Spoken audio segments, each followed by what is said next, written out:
तुलसीदास जी की दीनता और राम भक्तिमयी कविता की महिमा। मुझको अपना दास जानकर कृपा की खान आप सब लोग मिलकर छल छोड़कर कृपा कीजिए। मुझे अपने बुद्धि बल का भरोसा नहीं है, इसीलिए मैं सबसे विनती करता हूं। मैं श्री रघुनाथ जी के गुणों का वर्णन करना चाहता हूं, परंतु मेरी बुद्धि छोटी है और श्री राम जी का चरित्र अथाह है। इसके लिए मुझे उपाय का एक भी अंग अर्थात कुछ लेश मात्र भी उपाय नहीं सूझता। मेरे मन और बुद्धि कंगाल हैं, किंतु मनोरथ राजा है। मेरी बुद्धि तो अत्यंत नीची है और चाह बड़ी ऊंची है। चाह तो अमृत पाने की है, पर जगत में जुड़ती छाछ भी नहीं। सज्जन मेरी डिठाई को क्षमा करेंगे और मेरे बाल वचनों को मन लगाकर प्रेम पूर्वक सुनेंगे।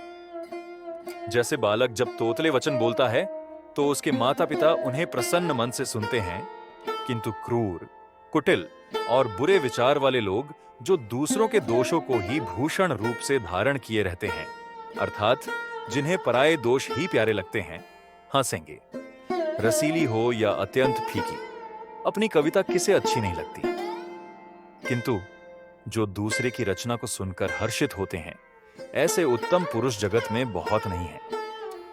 हे भाई, जगत में तालाबों और नदियों के समान मनुष्य ही अधिक हैं, जो जल पाकर अपनी ही बाढ़ से बढ़ते हैं, अर्थात अपनी ही उन्नति से प्रसन्न होते हैं। समुद्र सा तो कोई एक बिरला ही सज्जन होता है, जो चंद्रमा को पूर्ण देखकर दूसरों का उत्कर्ष देखकर उमड़ पड़ता है। मेरा भाग्य छोटा है और इच्छा बहुत बड़ी है, परंतु मुझे एक विश्वास है कि इसे सुनकर सज्जन सभी सुख पावेंगे और दुष्ट हंसी उड़ावेंगे।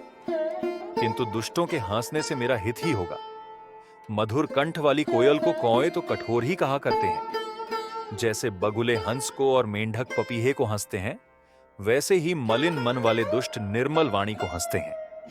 जो न तो कविता के रसिक हैं और न जिनका श्री रामचंद्र जी के चरणों में प्रेम है, उनके लिए भी यह कविता सुखद हास्य रस का काम देगी। प्रथम तो यह भाषा की रचना है, दूसरे मेरी बुद्धि भोली है, इससे यह हंसने के योग्य ही है। हंसने में उन्हें कोई दोष नहीं। जिन्हें न तो प्रभु के चरणों में प्रेम है और न अच्छी समझ ही है, उनको यह कथा सुनने में फीकी लगेगी। जिनकी श्री हरि भगवान विष्णु और श्री हर भगवान शिव के चरणों में प्रीति है, और जिनकी बुद्धि कुतर्क करने वाली नहीं है, जो श्री हरिहर में भेद की या ऊंच नीच की कल्पना नहीं करते, उन्हें श्री रघुनाथ जी की यह कथा मीठी लगेगी। सज्जनगण इस कथा को अपने जी में श्री राम जी की भक्ति से भूषित जानकर सुंदर वाणी से सराहना करते हुए सुनेंगे।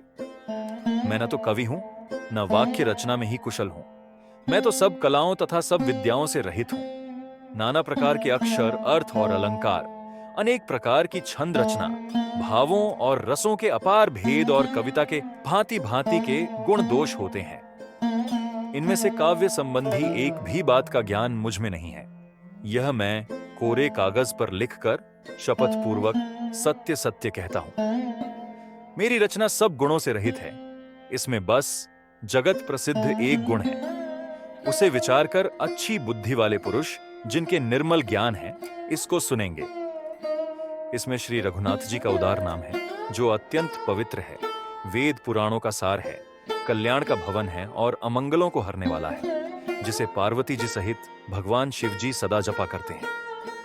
जो अच्छे कवि के द्वारा रची हुई बड़ी अनूठी कविता है, वह भी राम नाम के बिना शोभा नहीं पाती।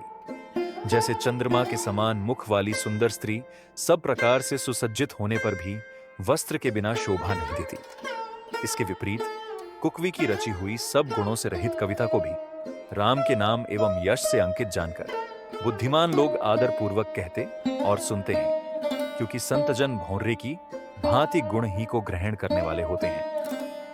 यद्यपि मेरी इस रचना में कविता का एक भी रस नहीं है, तथापि इसमें श्री राम जी का प्रताप प्रकट है। मेरे मन में यही एक भरोसा है, भले संग से भला किसने बड़प्पन नहीं पाया। धुआं भी अगर के संग से सुगंधित होकर अपने स्वाभाविक कड़ुएपन को छोड़ देता है। मेरी कविता अवश्य भद्दी है, परंतु इसमें जगत का कल्याण करने वाली राम कथा रूपी उत्तम वस्तु का वर्णन किया गया है। इससे यह भी अच्छी ही समझी जाएगी। तुलसीदास जी कहते हैं कि श्री रघुनाथ जी की कथा कल्याण करने वाली और कलयुग के पापों को हरने वाली है। मेरी इस भद्दी कविता रूपी नदी की चाल, पवित्र जल वाली नदी गंगा जी की चाल की भांति टेढ़ी है। प्रभु श्री रघुनाथ जी के सुंदर यश के संग से यह कविता सुंदर तथा सज्जनों के मन को भाने वाली हो जाएगी। श्मशान की अपवित्र राख भी श्री महादेव जी के अंग के संग से सुहावनी लगती है और स्मरण करते ही पवित्र करने वाली होती है। श्री राम जी के यश के संग से मेरी कविता सभी को अत्यंत प्रिय लगेगी। जैसे मलय पर्वत के संग से काष्ठमात्र चंदन बनकर वंदनीय हो जाता है, फिर क्या कोई काठ की तुच्छता का विचार करता है? श्यामा गो काली होने पर भी उसका दूध उज्जवल और बहुत गुणकारी होता है, यही समझकर सब लोग उसे पीते हैं। इसी तरह गंवारू भाषा में होने पर भी श्री सीताराम जी के यश को बुद्धिमान लोग बड़े चाव से गाते और सुनते हैं। मणि, माणिक और मोती की जैसी सुंदर छवि है, वह सांप, पर्वत और हाथी के मस्तक पर वैसी शोभा नहीं पाती। राजा के मुकुट और नवयुवती स्त्री के शरीर को पाकर ही ये सब अधिक शोभा को प्राप्त होते हैं। इसी तरह बुद्धिमान लोग कहते हैं कि सुकवि की कविता भी उत्पन्न और कहीं होती है और शोभा अन्यत्र कहीं पाती है, अर्थात कवि की वाणी से उत्पन्न हुई कविता वहां शोभा पाती है जहां उसका विचार, प्रचार तथा उसमें कथित आदर्श का ग्रहण और अनुसरण होता है। कवि के स्मरण करते ही उसकी भक्ति के कारण सरस्वती जी ब्रह्मलोक को छोड़कर दौड़ी आती है। सरस्वती जी की दौड़ी आने की वह थकावट रामचरित रूपी सरोवर में उन्हें नहलाए बिना दूसरे करोड़ों उपायों से भी दूर नहीं होती। कवि और पंडित अपने हृदय में ऐसा विचार कर कलयुग के पापों को हरने वाले श्री हरि के यश का ही गान करते हैं। संसारी मनुष्य का गुणगान करने से सरस्वती जी सिर धुनकर पछताने लगती है कि मैं क्यों इसके बुलाने पर आई। बुद्धिमान लोग हृदय को समुद्र, बुद्धि को सीप और सरस्वती को स्वाति नक्षत्र के समान कहते हैं। इसमें यदि श्रेष्ठ विचार रूपी जल बरसता है तो मुक्तामणि के समान सुंदर कविता होती है। उन कविता रूपी मुक्तामणियों को युक्ति से बेधकर फिर रामचरित्र रूपी सुंदर तागे में पिरोकर सज्जन लोग अपने निर्मल हृदय में धारण करते हैं, जिससे अत्यंत अनुराग रूपी शोभा होती है। वे आत्यंतिक प्रेम को प्राप्त होते हैं।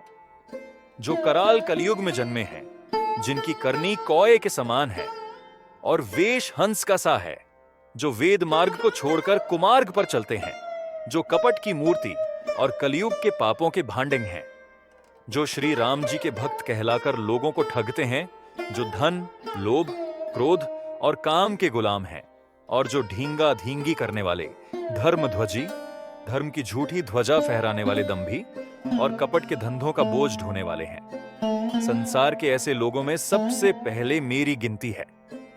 यदि मैं अपने सब अवगुणों को कहने लगूं तो कथा बहुत बढ़ जाएगी और मैं पार नहीं पाऊंगा। इससे मैंने बहुत कम अवगुणों का वर्णन किया है। बुद्धिमान लोग थोड़े ही में समझ लेंगे। मेरी अनेकों प्रकार की विनती को समझकर कोई भी इस कथा को सुनकर दोष नहीं देगा। इतने पर भी जो शंका करेंगे वे तो मुझसे भी अधिक मूर्ख और बुद्धि के कंगाल हैं। मैं न तो कवि हूं न चतुर कहलाता हूं। अपनी बुद्धि के अनुसार श्री राम जी के गुण गाता हूं। कहां तो श्री रघुनाथ जी के अपार चरित्र, कहां संसार में आसक्त मेरी बुद्धि। जिस हवा से सुमेरु जैसे पहाड़ उड़ जाते हैं, कहिए तो उसके सामने रुई किस गिनती में है। श्री राम जी की असीम प्रभुता को समझकर कथा रचने में मेरा मन बहुत हिचकता है। सरस्वती जी, शेष जी, शिव जी, ब्रह्मा जी, शास्त्र, वेद और पुराण, ये सब नेति नेति कहकर पार नहीं पाकर ऐसा नहीं कहते हुए सदा जिनका गुणगान किया करते हैं। यद्यपि प्रभु श्री रामचंद्र जी की प्रभुता को सब ऐसी अकथनीय यही जानते हैं, तथापि कहे बिना कोई नहीं रहा। इसमें वेद ने ऐसा कारण बताया है कि भजन का प्रभाव बहुत तरह से कहा गया है, अर्थात भगवान की महिमा का पूरा वर्णन तो कोई कर नहीं सकता, परंतु जिससे जितना बन पड़े उतना भगवान का गुणगान करना चाहिए, क्योंकि भगवान के गुणगान रूपी भजन का प्रभाव बहुत ही अनोखा है। उसका नाना प्रकार से शास्त्रों में वर्णन है। थोड़ा सा भी भगवान का भजन मनुष्य को सहज ही भवसागर से तार देता है। जो परमेश्वर एक है, जिनके कोई इच्छा नहीं है, जिनका कोई रूप और नाम नहीं है, जो अजन्मा, सच्चिदानंद और परम धाम है, और जो सब में व्यापक एवं विश्व रूप हैं, उन्हीं भगवान ने दिव्य शरीर धारण करके नाना प्रकार की लीला की है। वह लीला केवल भक्तों के हित के लिए ही है, क्योंकि भगवान परम कृपालु हैं और शरणागत के बड़े प्रेमी हैं, जिनकी भक्तों पर बड़ी ममता और कृपा है, जिन्होंने एक बार जिस पर कृपा कर दी उस पर फिर कभी क्रोध नहीं किया। वे प्रभु श्री रघुनाथ जी गई हुई वस्तु को फिर प्राप्त कराने वाले, गरीब नवाज, दीन बंधु, सरल स्वभाव, सर्वशक्तिमान और सबके स्वामी हैं। यही समझकर बुद्धिमान लोग उन श्री हरि का यश वर्णन करके अपनी वाणी को पवित्र और उत्तम फल, मोक्ष और दुर्लभ भगवत प्रेम देने वाली बनाते हैं। उसी बल से महिमा का यथार्थ वर्णन नहीं, परंतु महान फल देने वाला भजन समझकर भगवत कृपा के बल पर ही मैं श्री रामचंद्र जी के चरणों में सिर नवाकर श्री रघुनाथ जी के गुणों की कथा कहूंगा। इसी विचार से वाल्मीकि, व्यास आदि मुनियों ने पहले हरि की कीर्ति गाई है। भाई, उसी मार्ग पर चलना मेरे लिए सुगम होगा। जो अत्यंत बड़ी श्रेष्ठ नदियां हैं, यदि राजा उन पर पुल बंधा देता है तो अत्यंत छोटी चींटियां भी उन पर चढ़कर बिना ही परिश्रम के पार चली जाती हैं। इसी प्रकार मुनियों के वर्णन के सहारे मैं भी श्री रामचरित्र का वर्णन सहज ही कर सकूंगा। इस प्रकार मन को बल दिखलाकर मैं श्री रघुनाथ जी की सुहावनी कथा की रचना करूंगा। व्यास आदि जो अनेकों श्रेष्ठ कवि हो गए हैं, जिन्होंने बड़े आदर से श्री हरि का सुयश वर्णन किया है,